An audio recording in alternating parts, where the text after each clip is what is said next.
folks, Steve the Hurricane here, and welcome to another edition, another episode of A Drink with the Hurricane. Today we are drinking Pinot Noir, my personal favorite. So let me indulge for a second. Okay, I am ready now. So let's answer some questions from people around the country, shall we? So today's first question we have is Mike from Los Angeles. Now Mike from Los Angeles writes, Steve, what do you think about the pay per referral companies? Are they worth it? Are they worth the money? Now, Mike owns a home care company they just started a couple of months ago. And Mike, my answer to you is they are worth the money, but you have to put some time into it, and I would not rely on them as my only referral source, because if you do, you will be closing your doors down. Of all the businesses I've brought in over the last 7-8 years of my life in home care, about 10% came from those pay per referral programs, all right? The way to make it work, there's a company out there called A Place for Mom. They're one of the largest national providers of the pay per referral. Don't just let them send you the referral, because when they send you the referral, they're going to send it to you and about 10 other companies. If you are fortunate enough to be the first person to contact the referral, then you should be okay and in the green. But more likely, you're going to be like the third or fourth or fifth or last person to contact them, and they're going to be annoyed that they've been called by 10 different people. You don't want that. Also, many of these companies have representatives that only get paid when they sell something, and they're usually local people. So get to know who your specific referring representative is from this organization. Explain what your minimums are, the type of clients you're looking for, what kind of monthly budget they should have, and anything else they should know. Be as specific as humanly possible. This way, when they make the referral, they're going to most likely make it to you exclusively because it's something that you know you can get. Also, a lot of these people who use these pay per referral programs, they're shopping around, and I don't think it's worth the time spending 3, 4, 5 months courting somebody into buying your services when they really need it. So you're better off letting them know you want somebody who's looking to make a decision in the next week or 2 weeks, so that this way when they contact you, you know this is a serious purchasing person and they're ready to make a decision because they need the help now. Not, mom's not doing so well and she may need help sometime in the next 6 months. That's not a good referral. So make sure that those representatives know who you are, what your company does, and the other reason why it's good for them to do it too is because they get paid on commission only. They're not getting a salary, or if they do, it's usually minimum wage or very close to it. They have a vested interest in making sure that the referrals they send to you have a high likelihood of being closed, because they get paid when you close a business and you close a sale. So make sure you know the rep and they fully know you and understand you. Around here there's a company called Adult Care Advisors. I know the owner extremely well. She's amazing and wonderful at what she does. And when she refers me, she pretty much refers me almost exclusively. And the same thing to other people she works with, because she does the homework to get to know the referral and then refers them to the appropriate company or the appropriate person, and that's why she has such a high success ratio. So Mike and anybody else thinking about the pay per lead programs, I think it's worth the time, but make sure you put the extra time in to get to know the person making the referral, and that'll make a difference in you helping to close it. Our next question comes from Barb, who's in Cleveland, and she writes, Steve, I've been going to the VA hospital now for 4 months, calling, emailing, and dropping by. No one ever calls me back or follows up, and I'm getting frustrated. Should I keep going there? Can you help me? My answer, Barb, is yes. You keep going there.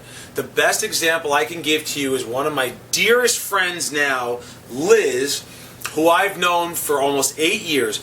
When I first started working in the home care industry, I walked into a building, started getting referrals immediately. The social worker in that building retired, left, never saw her again. In comes Liz. Now, I had been getting referrals there, so naturally I was coming back, hey, what's going on? Hi, I'm Steve. Nice to meet you. Oh, you're Liz? Nice to meet you. Let me shake your hand. How you doing, Liz? Blah, blah, blah, whatever. I don't know. Maybe Liz didn't like my hair. Maybe she didn't like my personality. I don't know what it was. And Liz, if you're watching this, I know you're laughing your butt off right now, okay? Because you remember this. For 9 months, 9 months from September through May, Not a single referral. I went there every week. Come on, I know this place has referrals, but I didn't say that. I didn't show my frustration. Kept going back, kept going back, kept going back, kept going back. Stayed persistent. Never gave up.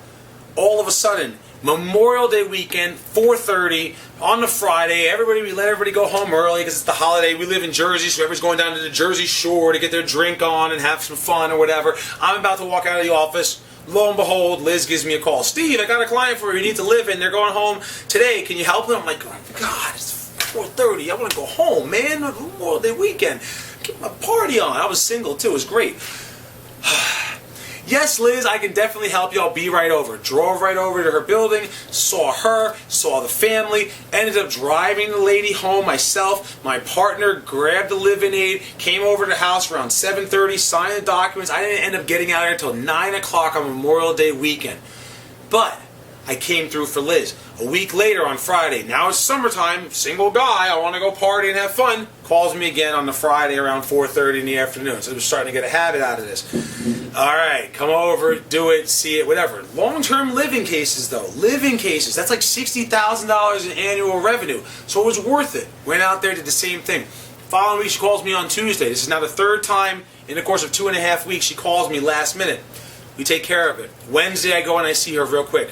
She goes, Steve, thank you so much for coming through in a pinch. I really appreciate it. And I look at her and I say, Liz, you think we're good at doing this last minute? Imagine just how good we'd be if I had 2 or 3 days notice. She smiled, she laughed, and to this day, we remain friends and in contact even though I'm not in the industry anymore.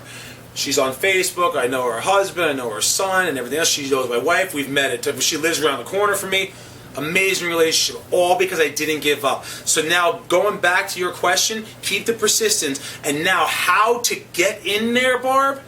If it was me, I would call one of my power partners. Call somebody who you are friendly with, that you know very well, who's already established in there. Chances are they're referring somebody, they work with somebody, so find who they work with, who you know, who's already on the inside. Ask them, would you do me a favor? Can I come with you to the VA hospital next time you go in there? Chances are if you know them and you're friends with them and they're your power partner, they're going to say, yeah, sure, Barb, no problem, come on in. They walk you in there. The best part, when you meet the person that you've called, emailed, and left messages for a dozen times and they've never responded, the look on their face will be priceless. Hi, yes, I'm so sorry, I got your emails, I've been busy, whatever. Now, that person feels like they owe you, they're willing to listen to you, you have the endorsement of your power partner who brought you in there, and now because they owe you, now they're going to listen to what you have to say, and most likely they're going to start to refer you because they feel guilty for having blown you off for so long. So leverage your contacts, call somebody you know who's already in there where you want to be, and have them shadow you, or you shadow them rather, and get that warm introduction. So folks, those are our 2 questions for this episode of A Drink with the Hurricane. I look forward to seeing you soon. Cheers. Have a great day.